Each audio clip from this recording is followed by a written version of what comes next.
Hello, and welcome to your next career pathway. My name is Oleg Hagan, and I'm the Community Engagement Coordinator for LA County Library. And now, without further ado, I want to introduce our presenter today, Joseph Navarro. He's a lead youth career planner at the Rancho Dominguez AJCC. Joseph is a credentialed school counselor, has worked in career and education development for over 15 years. He is the founder of the Education Planners and is currently pursuing his educational doctorate in leadership administration. I'm very excited about this program, and I'm very excited now to welcome Joseph Navarro. Hello, everyone. Welcome. Thank you for taking time out of your day to join us.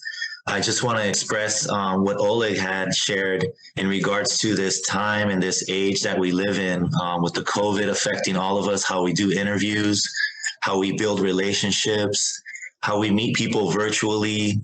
It's all different. It's all changing, but this is what we call a pivot, a P-I-V-O-T, a pivot, where it's very important to look at yourself in the mirror and say to yourself, well, it's time for me to gain some new skills. It's time for me to adjust to what I used to do in the past and change and transform and be like a chameleon and move forward, because there are jobs out there, guys. I actually got my job, the current role that I'm in, I got it August the 24th.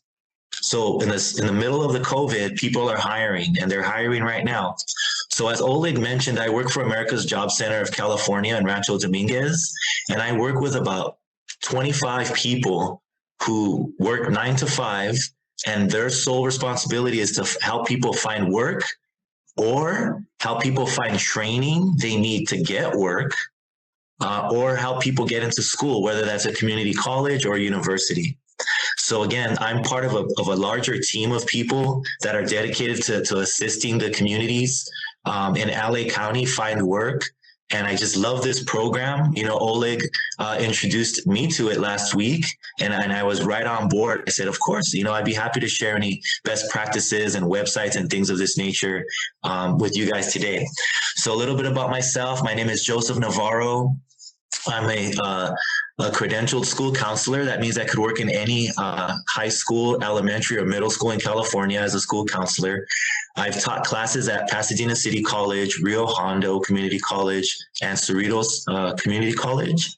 I've also worked for DeVry University, the University of Phoenix, and several other universities, both private and public. So I bring a wealth of knowledge and experience. And the thing about me, guys, is I go to the experts, and that's something that I'll share with you as I move forward with the presentation. Never be afraid to ask. Never be afraid to go to the experts. And one of the things that I always tell people, one of the things that I always tell people is, if you're looking to get hired, ask your network first. And who are your network, right? It could be your mom, your brother, your sister, your neighbor, a friend, a friend's dad, a friend's mom, people that know you, people that can vouch for you. Because 90% of the people that get jobs, it's because of somebody they know. So keep that in mind, guys. 90% of people that get jobs, it's because they know somebody there or somebody referred them. Okay, so keep that in mind. Your network is your net worth. Always grow your network, because those are the people that are going to vouch for you, write letters of recommendation, tell you who's hiring, and get you the job. Okay. So I have some materials that I wanted to share with you. So let me do this. Share my screen with y'all. Okay, 1 second. Make sure that's up.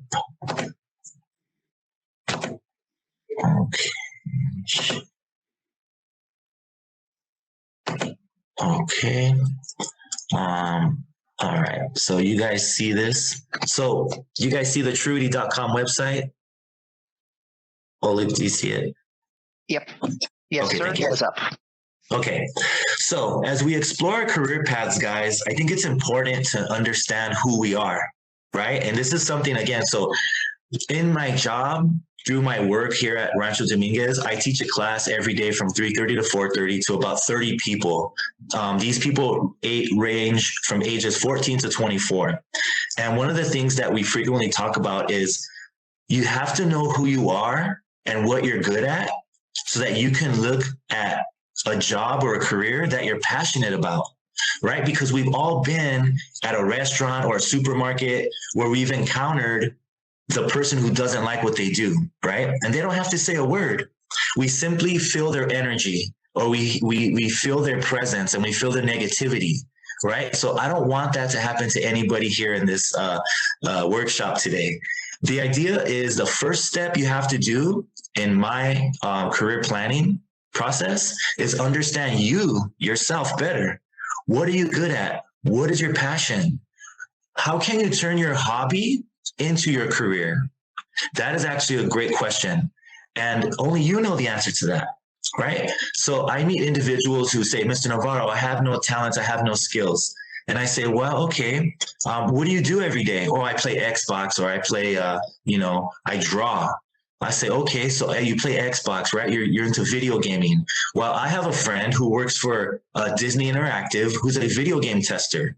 He did not go to college. He used his experience and his passion to find a career, right? And they, wow, you can do that? Absolutely, you can do that. So what about the artist? Oh, Mr. Navarro, I just spend my time drawing in this book here. I don't really have any skills. Well, can I see your work? Wow, you're a very talented artist. Have you ever thought about graphic design? Well, what do you mean about that? What's graphic design, Mr. Navarro? Well, you take a few courses at a community college, you'd get a certificate in graphic design, and then you'd use that certificate to get jobs working for various companies. And then, oh, wow, I can do that? Yes, you can. So the idea is of this website here, trudy.com, to take some time and take one of these personality tests here and just figure out yourself. The first one, the personality test, is a Myers-Briggs. I'll just go ahead and click that. So 1,164,000 people have taken this test. So again, these are the questions. I try not to draw attention to myself. And again, the idea is when you get to know yourself better, you'll get to understand, like, am I a front desk person, or am I in the back of the warehouse kind of person? Am I a presenter, or am I more like the person who's going to assist the presenter by maybe developing the speech or writing the speech? And so the better you get to know yourself, the better you get to say, okay, based off my skill sets, based off my passion, where do I belong? Do I belong in the front desk, saying hi to people and greeting people, or do I belong in the back somewhere? Still an important piece of the operation, but doing a different task. So get to know yourselves better, guys, okay? So that's the first website. And now I'm going to show you this website. So do you see that, Oleg? Do you see the California Career Zone website now? Yep, it is up. Excellent, thank you. Okay, guys, so now you know yourself a little bit better. Okay, I know who I am, Mr. Navarro. I know my skill sets. I kind of have an idea of what job I want to do. Now you come to this website again. Trudy.com is free. California Career Zone is also free. So you come to this website, you say, oh, Mr. Navarro, okay, I kind of learned a little bit about myself, but what about a career? What careers do I fit in best? Well, I'll come and take you to this website here. Discover the possibilities. And there's several, little assessments you can take here. This one, making money choices, is pretty cool because it tells you how much money you need to earn, basically your salary, in order to live a specific lifestyle. So I'll go ahead and click that just to show you what I'm talking about. So for those of you who are still on the younger side or still trying to figure out how to live independently, this is a good tool. What you'll do is you'll type in a zip code in Los Angeles or California. I'm going to type in 90022. That's where I grew up, in East LA. And it'll ask you a series of questions. Do you live with your parents? Do you plan to rent an apartment? And based off your answers, see the bottom here where it gives us the location, and then under here. So based off your answers, right? Housing, It'll give you an amount, utilities an amount, food, so on and so forth. It'll give you a total. And at the end of that total, maybe let's say it says 43,000. After you push enter, it'll give you a series of career paths that will pay you a minimum of 43,000. Okay? So everyone with me? Again, this is just a free tool that you can use. It gives you career exploration. And if you have children, or again, if you're a transition, this is something great that you can use. Now, another cool tool is this one here, the Interest Profiler. And again, these are all free assessments, guys. So you can take them again and again and again, or share it with people you know. You might even have fun and take some time to get a few people together and say, hey, over the Zoom, let's do this profiler thing. This is like a cool tool you can use. So again, in the idea of getting to know yourself better, this is another assessment that you can take. And again, why do I need to learn about myself, Mr. Navarro? Because the better you know about yourself, the better you could be strategic in your job choices. Okay, so I'll just start it. So again, it's like, do you want to build kitchen cabinets? To the far left is like, totally not. And to the far right is, yeah, absolutely. So again, it'll give you the options of just, and then the next question, develop a new medicine. Again, at the end of it, it'll tell you what career choices you match best with.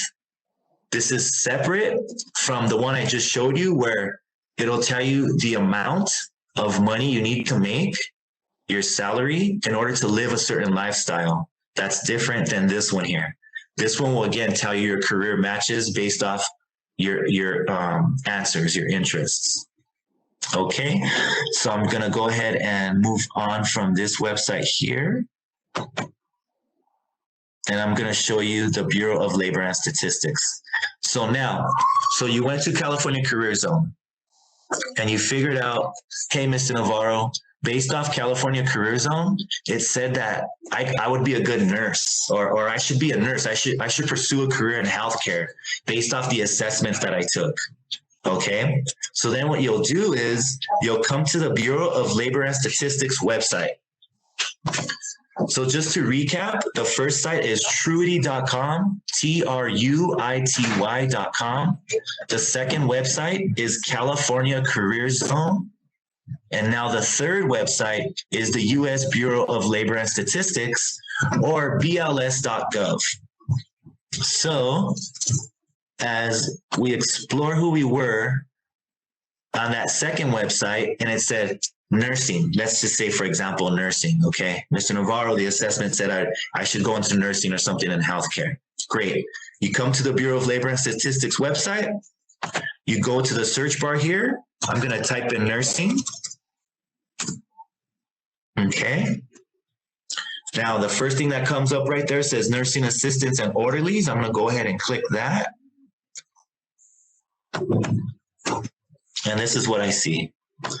Now, you have hard evidence from the Bureau of Labor and Statistics. And if you're not familiar with this website, it is a federal government website. It is a part of the Department of Labor. So the Department of Labor has gathered this information for us, the public, so that we can explore our career options and educational options. Again, this is another free website, free information, guys.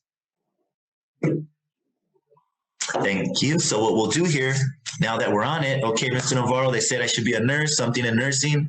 I'm taking a look at this. What do I see? I see the median pay under the summary. Now, median, guys, is not the highest. It's not the lowest. It's in the middle.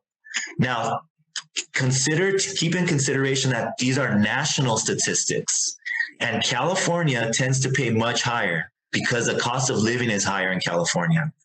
So just keep that in mind, okay? These are national statistics. So I see the median pay here for a nursing assistant, which is a CNA. And by the way, my office is starting a CNA program. So again, we pay for you to go to school to become a CNA. Just keep that in mind. So median pay, again, is $29,000. Let's see here. Job expected, job outlook is 8%. I like to say anything over 7%, is good. That means there's going to be a good amount of jobs available in that industry and in that sector, in that pathway. Okay, so 8% is good for us. Now, what do they do? This is what nurses and orderlies do. It says here that nursing assistants and orderlies work as part of a healthcare team under the supervision of a licensed practical or licensed vocational nurse. That's an LVN. So again, there's different CNA, LVN, RN, BSN, okay? But again, they clean, bathe patients. You can take a look. Another important thing is how to become one, right? What education do I need to become a CNA, Mr. Navarro? It's right here. Licenses, certificates, education, training.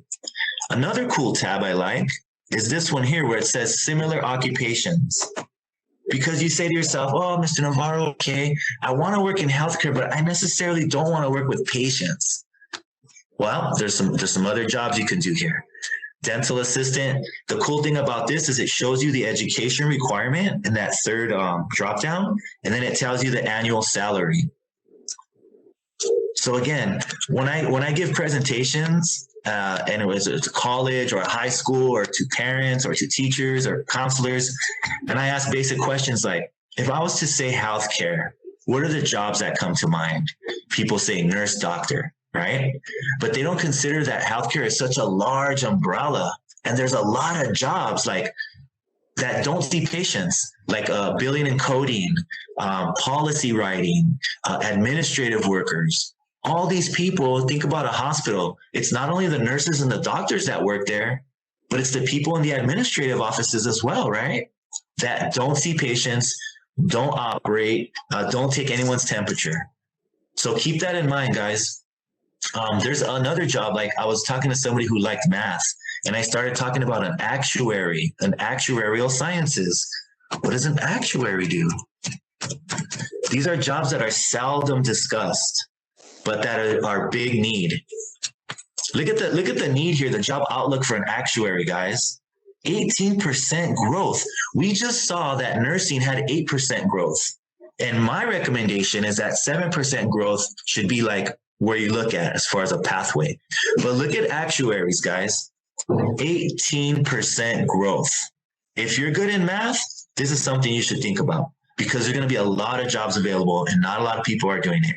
And we could look at the median pay there, $108,000. So again, this is just a valuable website. There's a video there. You can see it on the bottom right. But again, just another valuable website that's free that you can use, explore, share it with your friends, family members, anyone who's looking for job opportunities. Yeah. So again, that's the Bureau of Labor Statistics website. And so now, okay, so we've gone to Truity.com. We learned about our personality. We've gone to California Career Zone. We learned about how much we need to make, and they kind of gave us an idea of some careers that we match with. We came to the Bureau of Labor and Statistics, and we saw how much money we can make, what's the requirement for education, what specific careers that we're interested in. And now we think, okay, Mr. Navarro, I am interested in becoming an actuary. All right. Where do I find that job? I've got the education for it. Now I'm interested in looking for that job. So I personally like this website the best, Indeed.com. I like it because you can tell them exactly where you want to work by a zip code here where it says where, the title. So I'll just type in school counselor in Whittier. Let's see here. Let me move some things around. Find jobs. Okay, there. So now we have some jobs in Whittier that are for school counselor. And I personally like it remote. Of course, remote is important right now for a lot of people, given the COVID situation. I'm home, as you can see behind me. I'm home. So yeah, a lot of people are just transitioning to the home right now but there's also jobs. I know in my office and in my role, I continually find jobs where they need people to be there, be present. So we just had a recruitment for Tesla in Hawthorne. Tesla is looking to hire solar panel installers. So can those people work from home? No. So just keep that in mind. There are still companies that need people to be present. So Indeed.com, I love it. For me, it's one of the better websites because of the location. You can type in a zip code and it'll tell you what, where to go. So with that said, I'm going to pause for a second and ask if you guys have any questions before I move on. Or Oleg, go ahead. Yeah, there were a couple of questions. And if you guys have questions that you'd like to post in the chat right now, we'll take those as well. But the questions that I have here are actually, it was a question. The questioner asked, it's really difficult to choose a career when you have too many interests. How do you choose? I love that. Okay, I'm just trying to scroll here, but I'll just take your word for it. Okay, so too many interests. Great question. So again, I work with a lot of high school students and college students, and I'll just share this with you guys. The average college student changes their major 3 times. The average adult changes their career 5 times. Okay, so if you have a lot of interests, you need to narrow it down, and I'll give you an example. If you're an expert in, say, 5 things, right? How much time would it take to become an expert in 5 things? Let's just pick one thing. Let's pick the guitar. If you pick up a guitar and you've never played it before, like today, in fact, I pick up a guitar and I just have this thing and I start messing around with it. How much time do you think I have to be on this instrument in order to be called an expert? I personally say after 10 years of doing something, you now can teach others to do it. That's my opinion. After 10 years of doing one thing, you can now teach others how to do that thing. So let's just say with my theory, I need to play on this guitar for 10 years. Well, I'm 43 years old. That will take me to 53. Okay. Now that's one thing. What about 2 things, 3 things, 4 things? The idea is this, guys. You need to narrow it down. Narrow it down to the things that you do best or that you love to do the best. That would be my recommendation. What do you love to do the most? And what do you do the most often?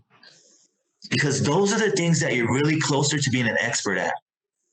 And I hope that makes sense to you guys, but you got to narrow it down. You can't be a jack of all trades or you'll be an expert in nothing, right? You need to focus in something.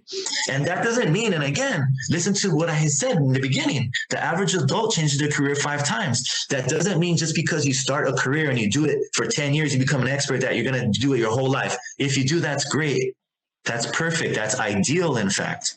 But for the majority of us, we're going to do something and we're going to become an expert in that. We'll say, well, what's the next challenge now? What is the next challenge for me in my life? Do I go from being a police officer to a nurse? Do I go from being a truck driver to, installing solar panels? That is perfectly fine, acceptable, okay, and natural. And that's what the majority of humans do, the majority of adults do. We change our career paths. But you have to start somewhere and you have to be an expert in something, whether that's information systems, Word, Excel, database. For me, education, right? Be an expert in something or you will be, you'll just kind of be in limbo. You won't be able to get those higher salary paying jobs because you won't be an expert in anything. Now, that's just my advice. Okay, so that's how I would answer that question. Okay, I've got another question here for you. With regards to Indeed.com, are those actual job postings or just typical job responsibilities and salary pay range? Oh, those are real job postings. These are real live postings right now. Yeah, like I could apply right now to this job, right? Literally, school counselor. I can apply there. I'm a credentialed school counselor. Nothing would stop me from doing this. So, yes, these are live jobs. Absolutely. All right. And then next question is which employers will hire people over 60 years old? That's a great question. I would think to myself, if I was over 60 years old, and I helped a man recently, he was 66. And what I asked him is, again, what's your passion? What do you want to do? He ended up saying, you know what, Mr. Navarro, I always wanted to be a cook. I always wanted to be a chef. So we enrolled him into the Hacienda La Puente culinary arts program. He graduated. Now he makes, he works for a company where they make meals, prep meals, pre-prepped meals for like people that are on, I don't want to say diet, it's more like fitness. They're more like fitness people where everything has to be measured, weighed. And so he works doing pre-packed meals. So I would say, again, think about your capabilities. Think about your passion. Don't ever be afraid to learn. Again, this guy was in his 60s and he went to culinary art school, would send me pictures of the beautiful fruit that he was carving. And I think it took him almost 2 years to finish that program. And now he's working. So that's we call it his twilight career, right? His career where he's going to just do that until he retires, officially retires. Yeah. All right. And the next question is, the questioner asked, I'd like to know more about using transferable skills to change careers. And she said, I'm having a difficult time because a lot of employers seem to want people with the exact same background as a position being advertised. You bring up two great points right there. The first part of your question is transition to what? What are you transitioning from and what are you transitioning to? Again, I gave the example of, are you transitioning from like truck driver to solar panel installer? Because in the middle of that transition, you're going to need some education, right? That truck driver is going to need to learn how to install solar panels before he can get that job at Tesla, right? And then, I'm sorry, Oleg, what was the second part of that question? Well, the person, essentially what you're talking about is that that sometimes employers want the exact background of what the position is instead of people transferring in from another type of position. So, it's talk about making that link between those two jobs. Yeah. So customize your resume, put 40% of the words in the job description that you're trying to get into in your resume, because they're using machines now that are just actually like identifying keywords in the resume. And I got this confirmed last week by an HR representative. They're using machines to identify 40% of the keywords from the job description in your resume. So if you're looking to transition and you're talking about, okay, I do fit in that job, but why aren't they calling me back? Use their verbiage in your resume, not 100%, but about 40% of the words in that job description. Now, again, you have to ask yourself, do I have the skills, qualifications that they're looking for? It can't be like, I have a computer science degree and now I'm trying to apply at Home Depot. How are you gonna verbalize that? How are you gonna articulate that? Right? The computer science degree guy is going to have a hard time getting into Home Depot. He's going to have less of a hard time getting into a place like the Apple store, right? Because Apple deals with computer information systems, computer science. The guy has a computer science degree. So is that transition such a leap, or is it just like are you a good fit? You have to always ask yourself, am I a good fit or am I reaching too far? And again, I would put 40% of the keywords from their job description in your resume. That's best practice. Thank you for that. So next question, and it seems like a lot of our audience are folks who are older or either switching careers or getting back into the workforce. And so the questioner asks, any websites that help those over 50 years old in seeking a new career path?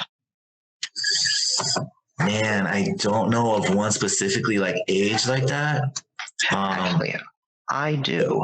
Do you? I'm gonna post a link right now in the chat, and it's a website that we talked about at the very first program, Library Resources for Job Seekers, which, by the way, folks, is going to be going up on our YouTube very soon. So watch out for that. And I'm going to go ahead and get the link. I'm getting the link for you all right now, and it's called Workforce 50. And it's specifically for older adults getting back into the workforce or seeking career change. So hopefully that's going to be helpful. So here you go. I'm going to posting that into the chat right now. Thank you. Thank you very much. And so one thing, guys, that I thought about, so you're saying I'm a little bit older, I still want to work. Well, our organization, or I should say my organization, America's Job Center, and you guys see the flyer, right? You see that, right, Ole? Yes. Okay. So we have my organization, America's Job Center of California in Rancho Dominguez. And just to clarify, there's about 15 locations throughout Los Angeles County that are America's Job Centers. So as you can see, the top right of the flyer says Rancho Dominguez, America's Job Center of California. I know there's a Rio Hondo, which is in Whittier. There's a downtown LA. There's a San Fernando Valley. There's a West Side. There's an Inglewood. So there's different locations, guys. My particular location is in Rancho Dominguez, which is between Long Beach and Compton. But we host orientations. They all do. We all do. And it just says a little bit about what we do. So we don't take in consideration the age of someone. All we try to do is get them employment. And we try to do the best we can do it. Are we successful 100% of the time? I don't think so, but we are very successful at doing our job. I know that, again, we have a CNA program, we have truck driving program, we have Tesla, we have FedEx. These are places, Allied Universal for security guards. These are companies that we partnered with so that we could send our clients to these places in hopes that they would be permanently employed. So if you're interested, here's information here. And I'll also go ahead and put it in the chat. And then we can also send that to you by email after the program. Yes. So that you'll receive all this information. Oh, yes. Okay, so chat here. I'll put my information on there in case you guys have any questions. Joseph Navarro.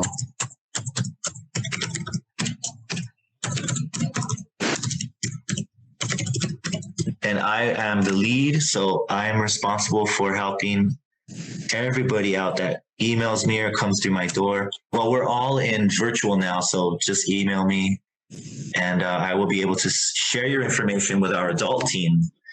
If you're 14 to 24 on this call, I can help you.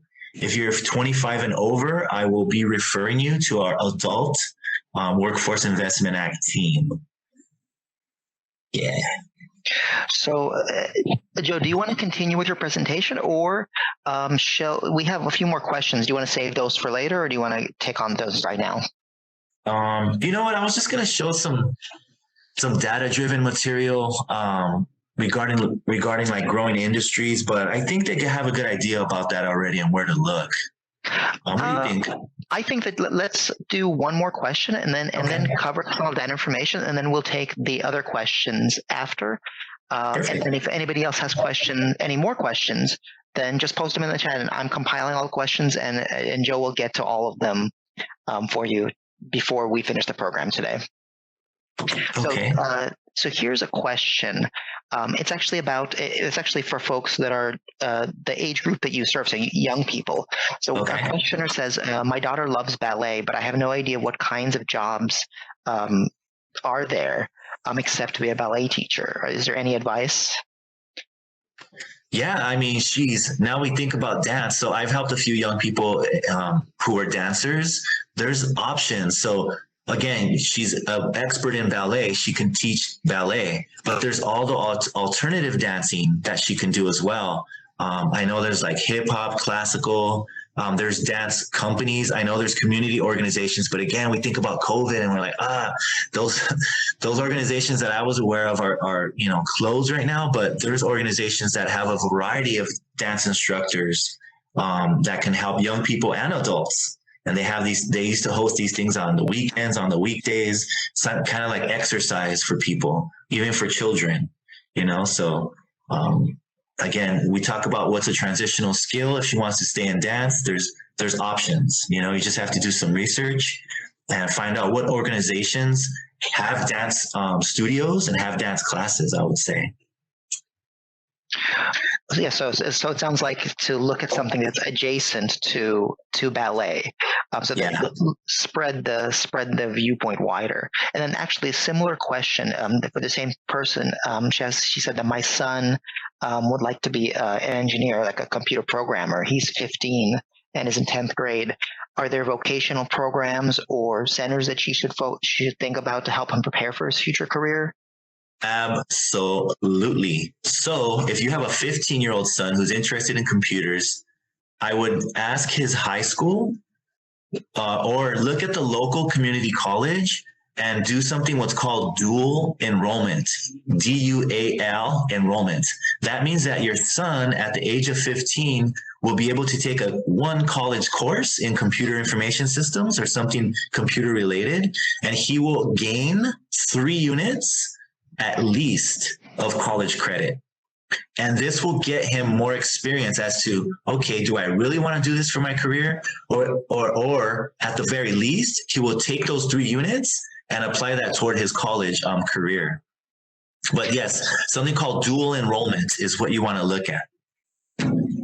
And then one of the folks in the chat suggested that for the daughter who's interested in ballet, there's also like Zoom dance and fitness classes. Yeah. A lot of places host those kind of classes, and that she might be able to do something like that in addition to pursuing ballet.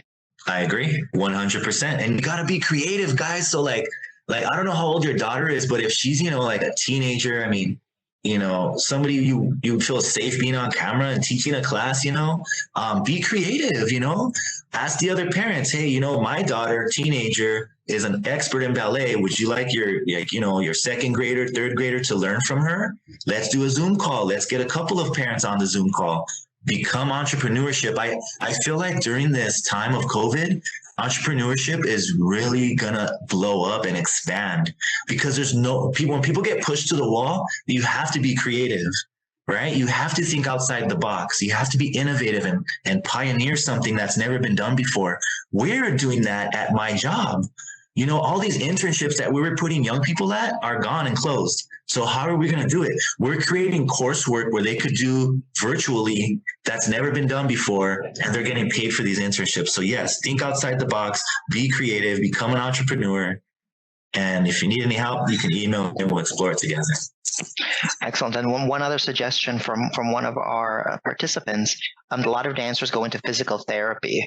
Also dance therapy. So those are also areas. And choreography for ballet. There's a lot of community organizations and national organizations that might be able to help her and guide her on her way. Absolutely. I couldn't agree with you more. I even think about here locally for me, the Whittier Community Center. I know they have like an older population there, but who's to say they couldn't get on a Zoom call and be taught, stretching techniques by this young ballet person, right? I mean, that's right. Yeah, somebody had just actually posted that there's a videos on YouTube encouraging ballet dancers to help older adults with exactly like stretching. There's a lot of transfer there. So actually, let's go ahead and move on. And I'm capturing all the questions, and we'll capture some of those because I actually want to hear the next part of your presentation also. Okay, so here's something. Okay, so let me share this. Sorry. Okay, share my screen. Can you see that? The business entrepreneur sector? Yep, there it is. Okay, excellent. So, again, your network is your net worth, right? So who is going to help you. When Oleg approached me and said, hey, Mr. Navarro, we want to give you some information. I want you to give some information about XYZ. I reached out to the experts. So I reached out to one of my colleagues who works at Cerritos College and asked her, she's an expert in industry growth sectors. She works throughout Southern California. She works with colleges, governments, local cities, and they put together this. So I'm going to share this with you. Business and entrepreneurship, just what I was saying. So again, there's a couple of links here. Again, I could share this with Oleg and he could share it with the rest of you. But here's this thing right here. So different occupations, guys, advertising, the hourly wage, aerospace, just a lot of statistics. So again, we were going to talk about what are the growing sectors. It appears that it's logistics, entrepreneurship, accounting. There's a big need for accountants. Entrepreneurship, accounting, logistics, transportation, and of course, computer information systems. So again, just a lot of information, but let me go back. And let me just scroll down here a little bit. So again, this particular sector was for accounting, payroll, bookkeeping, and it showed the growth. So there's a high demand for accountants and people in finance, and they're not being met. More than 1,600 unmet jobs in Los Angeles County alone. And the minimum wage is $22. So then it starts showing the community colleges that are awarding these certificates and degrees. And you can see, based off the community colleges, who's leading the role of educating accountants and educating people in finance. So it's just sounds like actually it's interesting because it's just like what you were talking about the medical field. When you say finance, that's such a wide ranging field. It's sort of like when, you know, people who work in a hospital, there's not just doctors, and same thing with finance, not just accountants. I think you scrolled up, there was like bookkeepers, auditors, a few other options. Yeah, like auditing clerks. Yeah, right there. So keep in mind, guys, when we talk about industries, we're really talking about an umbrella. And under the umbrella are different jobs. I would put actuaries, the one we looked at earlier, actuarial sciences, is under this umbrella, right, of accounting and finance. Okay, and so actuaries get hired by insurance companies. Basically, they predict what the risk is. They also get hired by credit agencies because they predict what the risk is. Right? Do we insure this individual? Do we insure this business? Do we lend them credit? So again, these are the high growth sectors. Those are the colleges. And look at, this is very important too. So some of you guys were talking about transitional skills. These are the skills that they want employers want the people they're hiring to have these skills. Excel, cybersecurity, QuickBooks, Microsoft Office, soft skills, critical thinking, data analytics, and virtual working, right? Are able to use the computer systems. And you have to ask yourself, am I willing to learn? Am I willing to learn? Am I willing to take maybe a step back, get re-educated in something, and then move forward 3 steps? And now that takes time. That's a question you have to ask yourself. Do I have the time to do that? Am I willing to do that? Here we go, paralegals and legal assistants. Again, these are the growing sectors. So it talks about paralegals and legal assistants.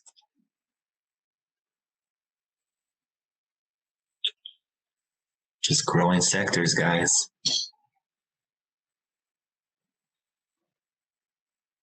Average wage is $23, 5,410 more occupations.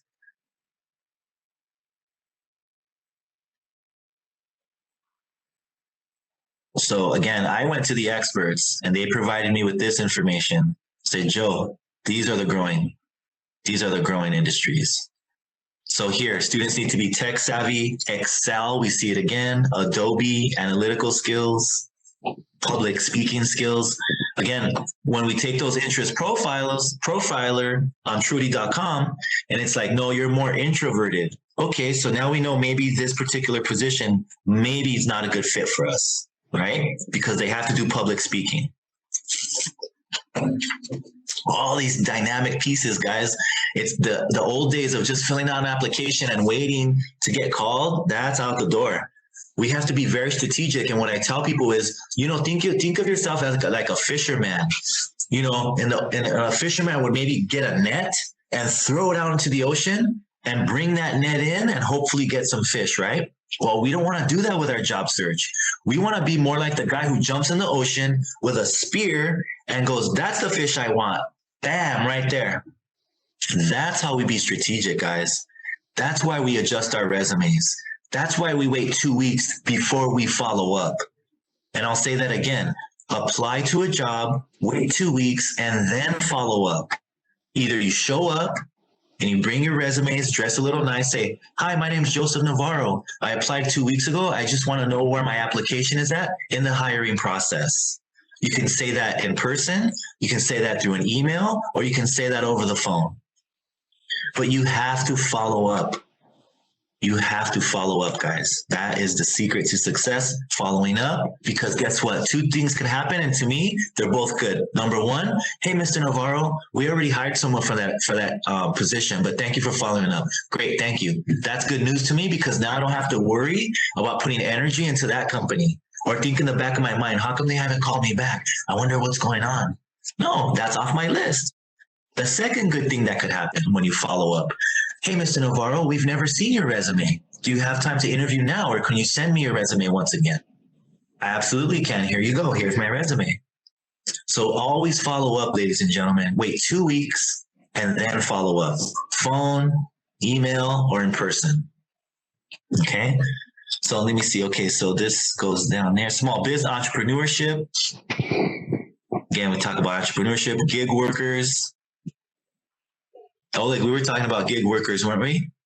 We were. Last week's program was all about entering the gig economy. It's a really big area. Yeah, there it is. 10% self-employed.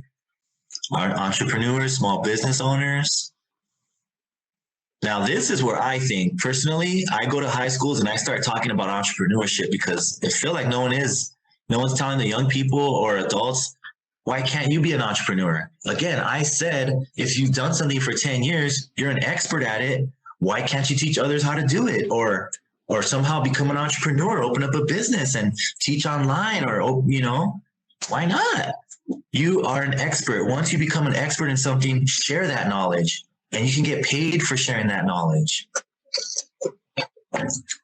So here's some examples of occupations that are quote unquote self-employed: childcare workers, hairdresser, carpenters, real estate, truck operators, they carry the big rigs, personal carriers, photographers, self-enrichment, education teachers.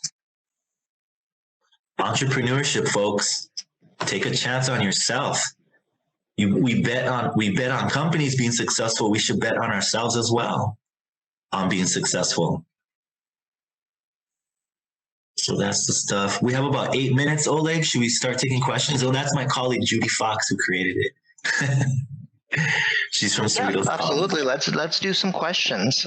We've got a lot of excellent questions here, so let's get into it. And would you mind staying a little bit after noon to answer the questions? Yeah. There's no time frame for me. As long as I help the people, man, that's what I'm all about. All right, so let's get into it. So, how do you get industry experience for something that requires that you already have some experience in that industry? That's a very great question. Again, learn from the experts. Talk to people that are doing that job. Find out how they got in there. Do what they did. Don't reinvent anything. Make it simpler for yourself. Ask, how did you get in that job? What education? What experience?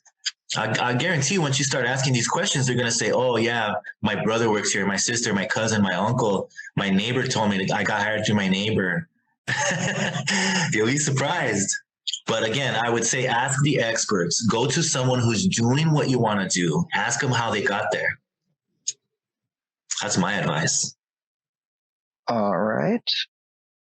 And then when reading jobs on Indeed.com, I never have all of the requirements, and it becomes frustrating. Does that mean I need training or schooling?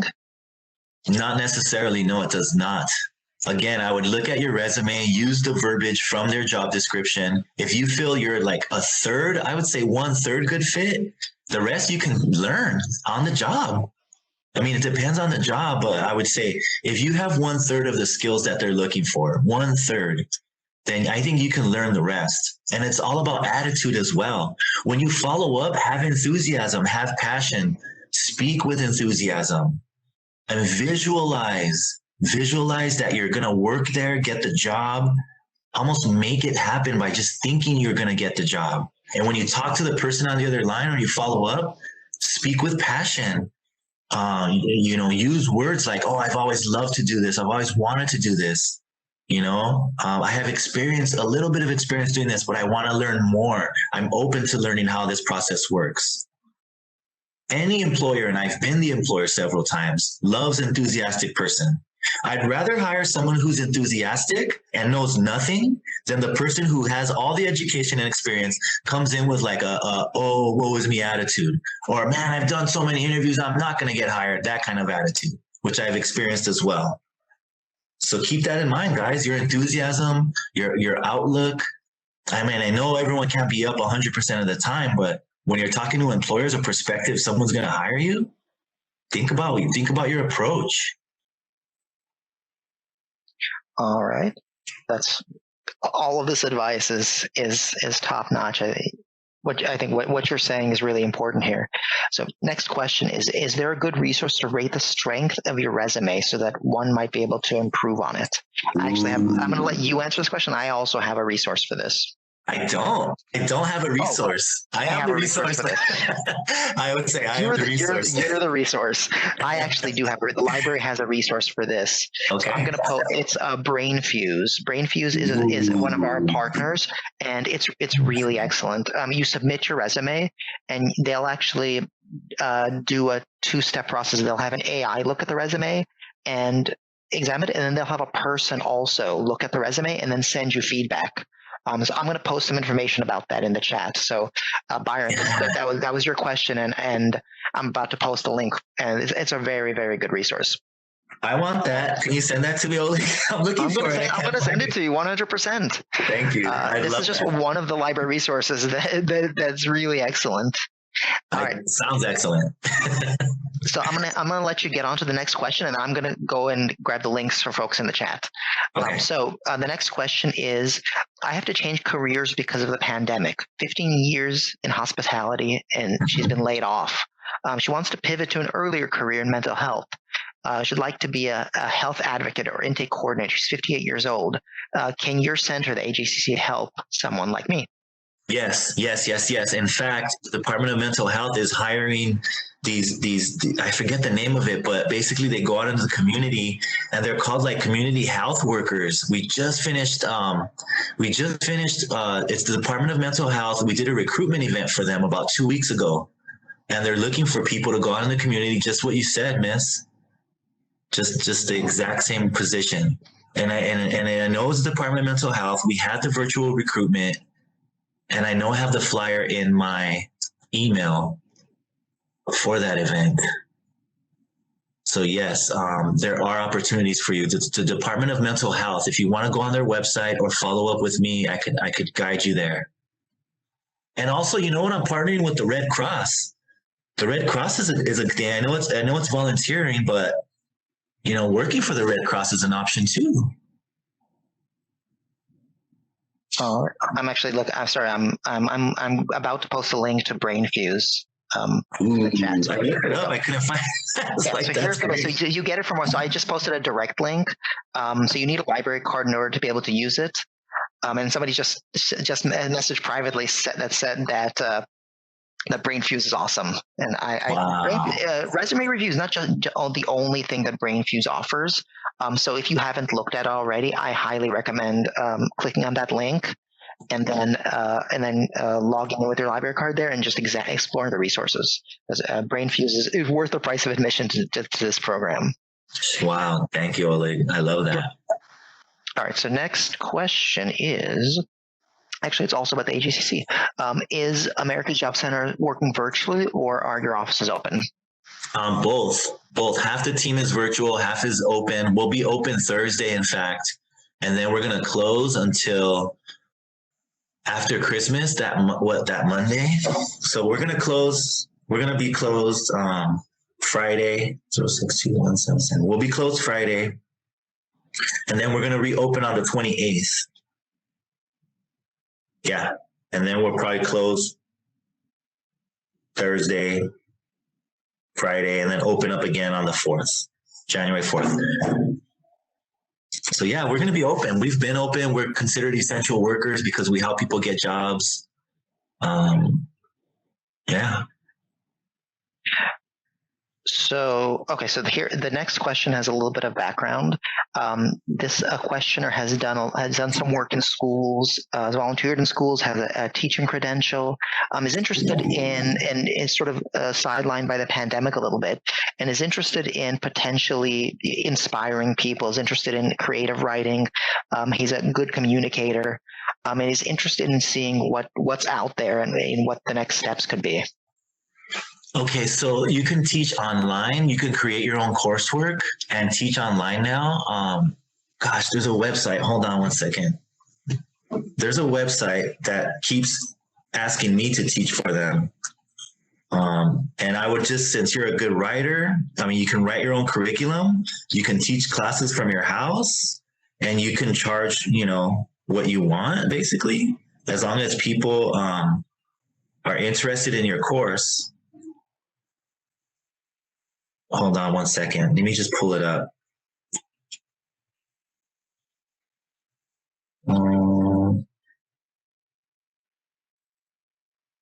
Sorry, what the hell is his name?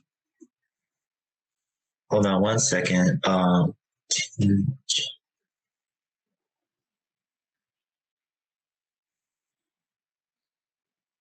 I can't believe it. Okay, well. If you find it later, we'll go ahead and just look for it after the program, and we'll send it to folks by email. Okay, sounds good.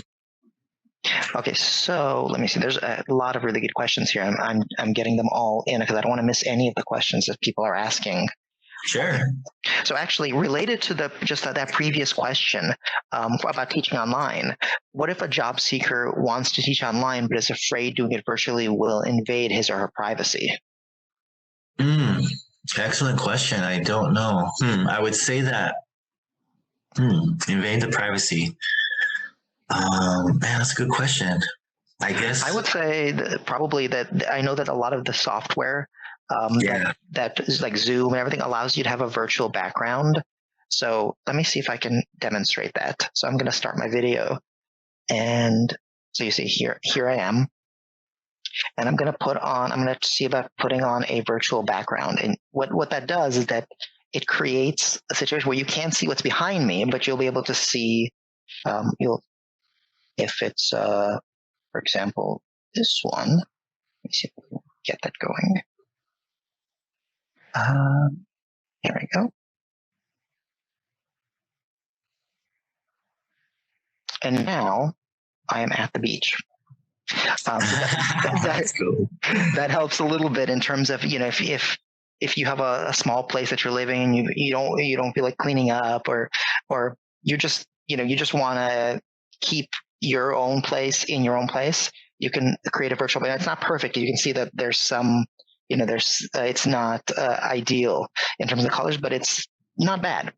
And WebEx and Zoom are always improving their service so that eventually these backgrounds will be, people won't be able to tell that it's a virtual background. So I'm going to turn that off.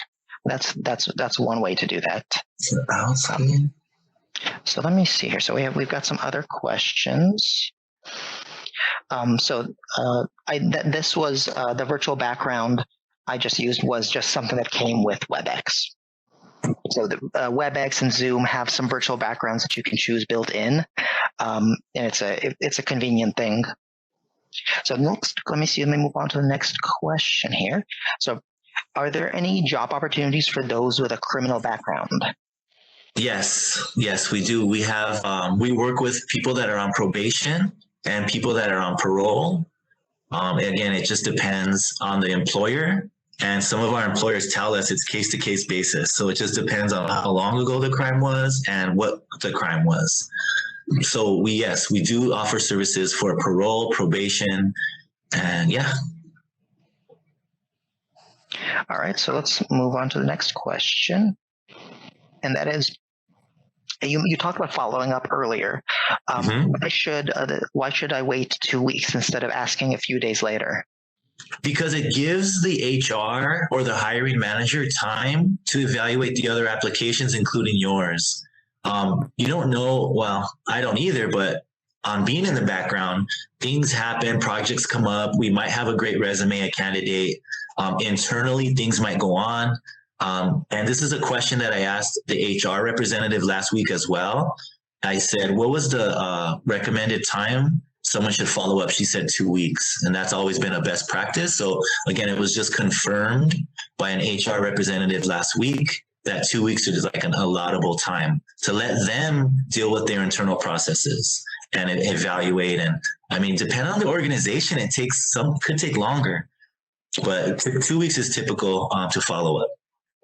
I think that to add on to that, 2 weeks means 10 business days.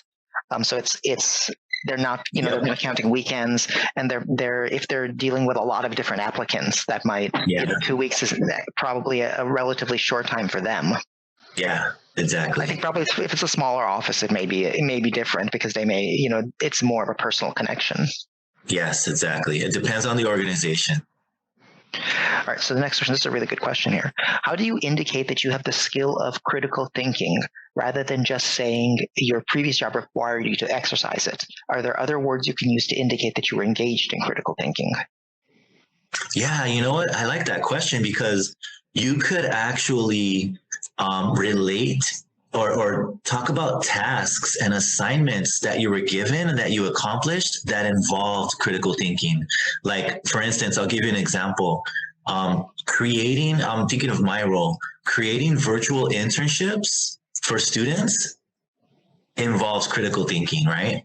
So I would again relate to tasks and assignments that you've completed that where someone reads it and they go, okay, well, that's thinking outside the box. Like, you can't just put on a piece of paper created virtual internships and have no critical thinking be involved in that task or process.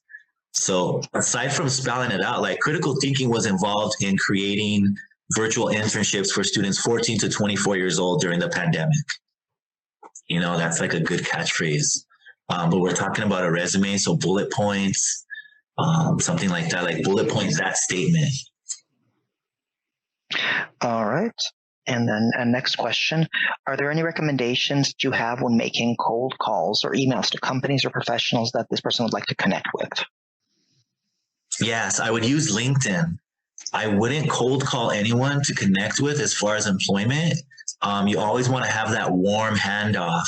That's why I recommend you guys asking your network first, because then you could say, hey, Betty from XYZ told me to call you, or hey, this email's coming from Joe Navarro because he told me you might have an opportunity for me. You always want to throw in that name, not so much cold call. I mean, if someone cold called me, right? Hey, ring, ring. Hi, this is Joe. Yeah, this is Derek. I just wanted to know if you guys are hiring. I'm like, oh, well, how did you get my information, Derek? That's going to be my first question. I found it online. Okay, great. I'm going to tell you, go to the website, fill it out like everybody else. But if you're like, oh, you know what? Your colleague Claudia told me to give you a call. Oh, really? Cool. All right, Derek, tell me about yourself. It's a totally different conversation. So what I would do is I use LinkedIn. LinkedIn is a great platform to do these things. You could connect with someone that works at an organization, be gentle, be polite, be professional. Hey, I was just wondering who I might be able to talk to at your organization. I applied to a job there 2 weeks ago. Do you happen to have the HR contact or the hiring manager? Go from there. Nothing wrong with that. All right. And then are there any opportunities with freelance writing that you know about? Okay, so for the writing one, I found one website. And it's not the one I was looking for, but for teaching and writing, Outschool. It's called outschool.com. But that's not the one I was thinking about, but that's the one I found, 0621. But no, to answer your question, not off the top of my head, but outschool.com. So when I think about writers, I just think about curriculum, and I think about creating class curriculum and like virtual classroom curriculum. So think about partnering with teachers. Think about partnering with people who are teaching classes and say, hey, I can write your curriculum for you. Like, give me an idea and I'll write it. You can become a partner in that sense for the teacher, right? Or for the instructor.